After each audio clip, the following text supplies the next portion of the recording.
Sometimes people don't get stuff, and that's funny to me too. Because when I'm out there in California, I go around and ask people trivia questions. And I ask easy questions. Like this one. You can all answer this. What became mandatory equipment on all U.S. cars in 1968? The seat belts, right. One night I asked that on the front row. This guy, he had too much to drink. I said, hey, sir, what became mandatory on equipment on all cars in 1968? He looks up and he goes, the brakes? I said, the brakes? I said, yes, sir, Mr. Flintstone, that is correct. You need to get out of bedrock, my man.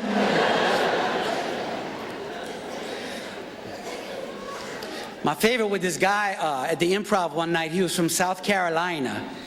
And he had this real thick accent like that.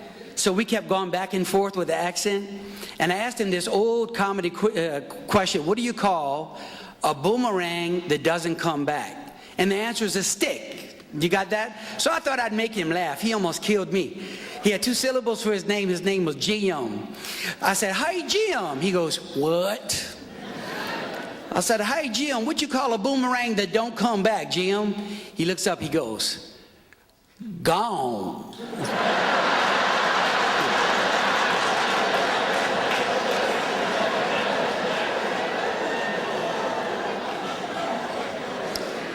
And then there was the time, I don't know if I can say this, but I was working at the Improv. There's 300 people in the crowd, and I was talking to people.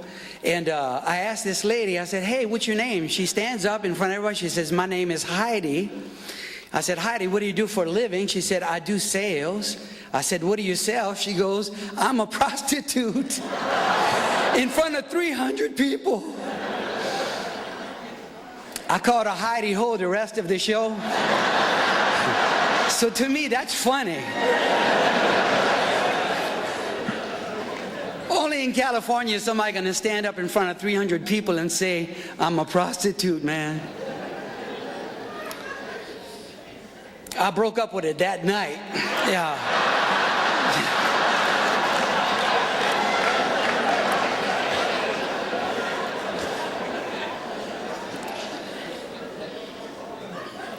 I have only met one person who didn't like Cajun people, and it was in Orange County, California, and it was really weird.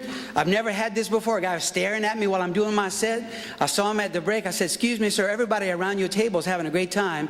You look at me like you hate me. And this guy goes, I do. And I said, how can that be? We never met before. He goes, I was in Louisiana one time. I was beaten up by about 10 Cajuns, so I hate you. Taking it out on me. I said, in the first place, that cannot be true. Cajun people are the nicest, warmest people on earth. They wouldn't hurt a fly. He goes, I don't care. I was beaten up down there, so I hate you. So I beat the hell out of that dude, man, you know.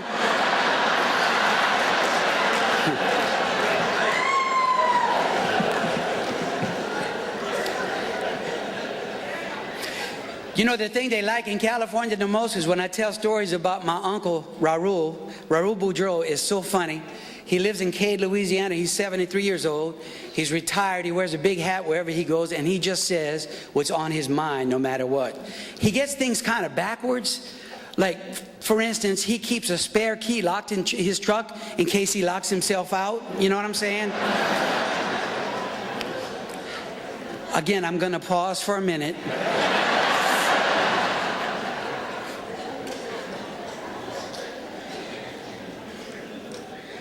I passed by my uncle's headlands one day in the sugarcane field, and he's standing out there stiff as a board. I passed back in the afternoon, he's still there. So I got out my car and I said, Uncle Raul, you been out here all day? He goes, yes, sir. I'm trying to win that Nobel Prize. I said, the Nobel Prize? He goes, yes, sir.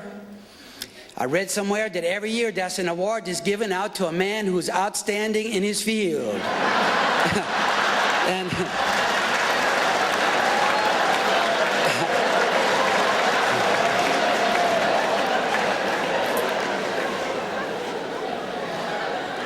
so anyway, you can imagine that's who taught me how to drive when I first started driving. Oh my goodness. The first time we were driving in his pickup truck, everything was fine till we got to a red light. He went right through the red light. Shoom! I said, didn't you see that? It was a red light. He goes, oh yeah, partner, I seen the red light. Don't worry about them red lights. My uncle taught me how to drive. Now I'm teaching you how to drive. And my uncle, he don't stop for no red light. Next red light, right through it again. Shoom! I said, look, another red light. He goes, don't worry about them red lights. I'm telling you, man, my uncle is the best driver in the world. He taught me he don't stop for no red light.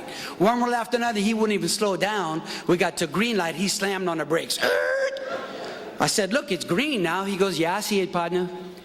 That's my uncle coming through the intersection.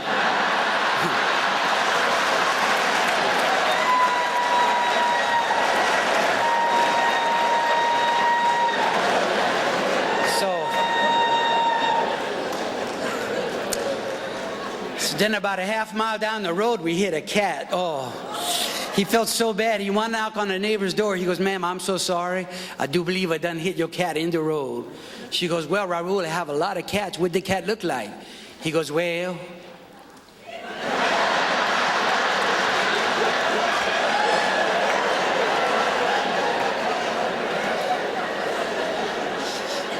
She said, no.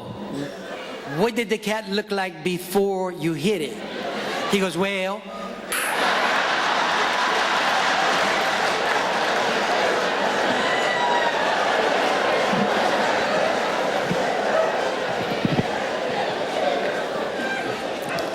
So one time my uncle was going 85 miles an hour, and this young deputy in New Iberia pulls him over, and he's red in the face. He goes, sir, you going 85 miles an hour. Give me your license. And my uncle goes, I ain't got no license. They took that away from me when I got my 5th DUI. So he goes, give me your registration. He goes, no, I ain't got no registration. This ain't my car. I stole the car. So he goes, open the trunk. He goes, you don't want to see that? Back there in the trunk is the dead body I just had to shoot to get this car from. A lot of blood back there.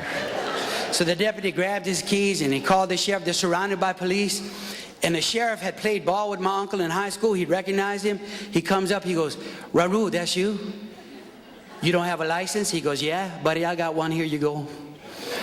He goes, you got a registration? He goes, yeah, here you go.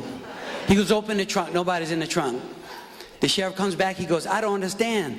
This young deputy called me on the phone. He said you had 5 DUIs, no license, you had a stolen car, you had a dead body in the trunk. My uncle goes, what? I bet that bastard said I was speeding too, huh?